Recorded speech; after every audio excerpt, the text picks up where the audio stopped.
पुण्यातला नवले ब्रिज एका अर्थानं पुण्याचं प्रवेशद्वार. कारण साताऱ्यावरून पुण्यात यायचं म्हणलं की नवले ब्रिज वरून यायला लागतं. पण फक्त साताऱ्यावरून येणारी लोकच नाही तर सिंहगड रोड, नरे या भागात राहणारी लोक सुद्धा याच ब्रिजचा वापर करतात. त्यामुळे नवले ब्रिज कायम गर्दीचा भाग असतो. याच नवले ब्रिजवर गुरुवारी संध्याकाळी 6 वाजण्याच्या आसपास एक भीषण अपघात घडला. पुण्याच्या दिशेने येणाऱ्या एका कंटेनरचे ब्रेक फेल झाले आणि या कंटेनरने एक टेम्पो ट्रॅव्हलर, कित्येक 4 व्हीलर, एक 2 व्हीलर आणि आणखी एका कंटेनरला धडक दिली. हा अपघात इतका भीषण होता की कंटेनर आणि 4 व्हीलरनं लागलीच पेट घेतला आणि या अपघातात आतापर्यंत 8 जणांचा मृत्यू झाल्याचं पोलिसांकडून सांगण्यात येतंय. पण प्रत्यक्षदर्शींनी दिलेल्या माहितीनुसार मृतांचा आकडा आणखी वाढण्याची शक्यता आहे. पण नेमकं घडलं काय? हा विचित्र अपघात कसा झाला? नवले ब्रिजवर मागच्या काही वर्षात किती अपघात झालेत? सगळी माहिती जाणून घेऊयात या व्हिडिओमधून. नमस्कार, मी चिन्मय आणि तुम्ही पाहताय बोल भिडू. तर गुरुवारी 13 नोव्हेंबरला साताऱ्यावरून मुंबईच्या दिशेने राजस्थान पासिंगचा एक कंटेनर चालला होता. पुण्याकडे येताना हा कंटेनर नवले ब्रिज वरून येत होता. ब्रिजच्या उतारावर असताना कंटेनरचे ब्रेक फेल झाले. भरधाव वेगात असलेल्या कंटेनरचं नियंत्रण सुटलं. कंटेनरने सर्वात आधी एका टेम्पो ट्रॅव्हलरला धडक दिली. ही धडक इतकी जोरात होती की तो टेम्पो ट्रॅव्हलर जागीच पलटला.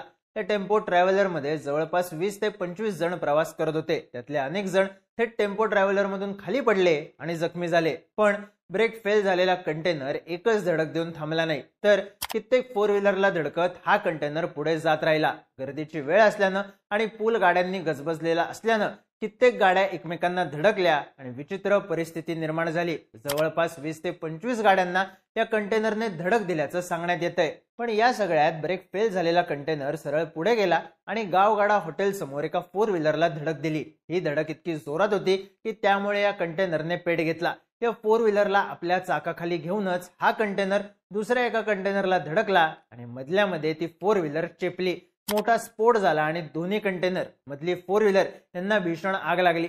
या आगीमध्ये कंटेनरचे ड्रायव्हर आणि क्लीनर जागीच मृत्युमुखी पडले, तर मध्ये चिमलेल्या 4 व्हीलर मध्ये अडकलेल्या 4 ते 5 जणांच्या कुटुंबाचाही जळून मृत्यू झाल्याचं सांगण्यात येतंय.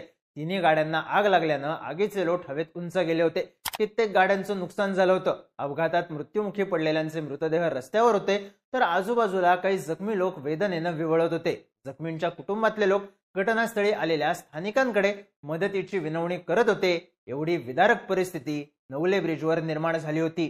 घटनेची माहिती मिळताच लगेचच अग्निशमन दलाच्या गाड्या घटनास्थळी पोहोचल्या आणि आग विझवण्याचं काम युद्धपातळीवर सुरू झालं. आग इतकी प्रचंड होती की अनेक गाड्या असून सुद्धा आग विझवायला बराच वेळ गेला.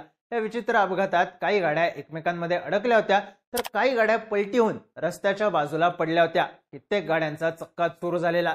या गाड्यांना सरळ करण्यासाठी 7 ते 8 क्रेन मागवण्यात आल्या. त्याद्वारे बचाव कार्याला सुरुवात झाली आहे. पण लोकांची प्रचंड गर्दी आणि भडकलेली आग यामुळे बचाव कार्यात बरेचसे अडथळे आले. झोन 3 चे पोलीस उपायुक्त संभाजी कदम यांनी माध्यमांशी बोलताना दिलेल्या माहितीनुसार या अपघाताचा जो इम्पॅक्ट झालेला आहे त्या इम्पॅक्ट मध्ये एक गाडी अडकलेली आहे. त्या गाडीला आग लागली होती, ती आता पूर्णपणे विझवण्यात आली आहे.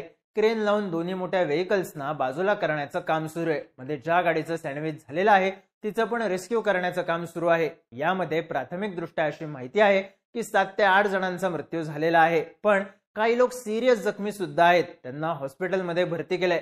आमच्या प्राथमिक माहितीनुसार जो लोडेड ट्रक होता तो राजस्थान पासिंगचा, तो मुंबईच्या दिशेने चालला होता.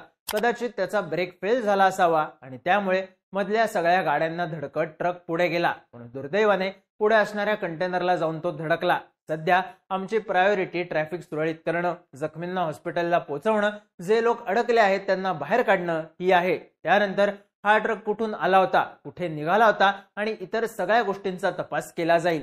आता साहजिकच प्रश्न पडतो, नवले ब्रिजवर सतत अपघात का घडत असतात? तर नवले ब्रिजचा 500 मीटरचा पॅच डेथ झोन म्हणून ओळखला जातो. याच भागात कायम अपघात होतात. मागच्या 7 ते 8 महिन्यांमध्ये याच भागात 10 पेक्षा जास्त गंभीर स्वरूपाचे अपघात झाले आहेत, ज्यामध्ये अनेक नागरिकांना आपले प्राण गमवावे लागले आहेत. उपलब्ध असलेल्या आकडेवारीनुसार 2021 मध्ये नवले ब्रिजवरच्या याच भागात एका वर्षात एकूण 30 गंभीर अपघात झाले होते, ज्यामध्ये 17 नागरिकांना जीव गमवावा लागला होता, तर 24 जण गंभीर जखमी झाले होते.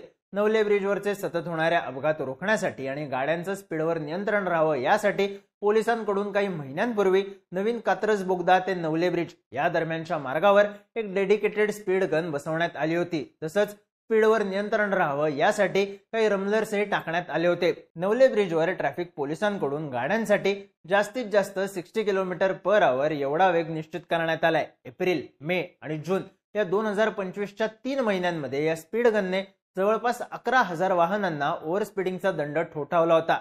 या सगळ्या गाड्यांच्या दंडाची एकूण रक्कम ही 2.35 कोटी एवढी होती. सातत्याने नवले ब्रिजवर अपघात होऊ नये, प्रवाशांकडून स्पीडच्या नियमांचं पालन केलं जात नाही. त्यात ब्रिजवरच्या थेट उतारावरून बऱ्याचदा ड्रायव्हरचं गाडीवरचं नियंत्रण सुटतं आणि अपघात घडत असतात. या अपघातांच्या यादीत आता या भीषण अपघाताची भर पडली आहे.